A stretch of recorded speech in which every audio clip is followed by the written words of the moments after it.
Now we've got to deal with the coal industry, and they've got to deal with these new regulations on carbon emissions from President Obama. What can they do to fight these new emission standards? Come on in, Senator Shelley Capito, Republican from West Virginia. I know enough about America to know that West Virginia is coal country, big-time Yes. coal country. And I know that these new regs are going to kill the coal industry in your state. Can you fight it? Can you beat this back?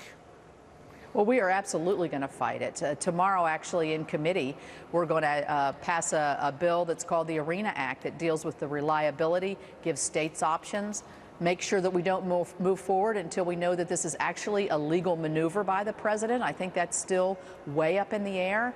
And so, yes, we're going to fight hard for these jobs. These are communities. Senator, that's interesting because what you're offering is a congressional way to sidetrack, get around these new regulations from the EPA.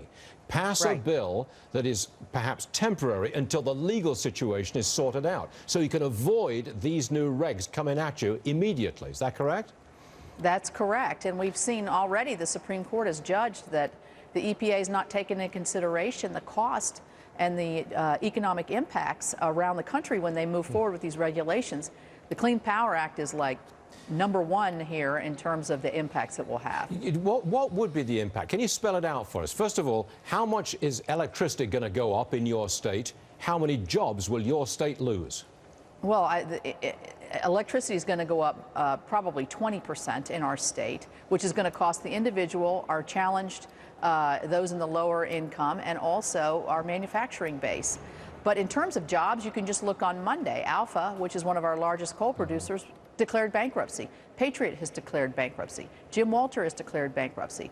All these coal companies are declaring bankruptcy, and while they're doing it, they're sloughing jobs in the thousands. We've already lost over 7,000 jobs in West Virginia. Those are just the coal jobs. The other jobs surrounding it, rail, trucking, electrical, all those things really add up to big, big numbers in a small state. One last one. Is it possible that you can still produce the same amount of coal, but instead of selling it to American power generators, sell it to China? Can you do that? We can, and we're doing it now, and we're going to keep doing it, but it does present challenges, and I'd rather use our domestic resources here, and so we're going to fight tomorrow in committee to make sure we can do that. Senator, thank you very much for being with us today and bringing us up to date on what you're doing down there. We appreciate it. Thank you, Senator. Thank you.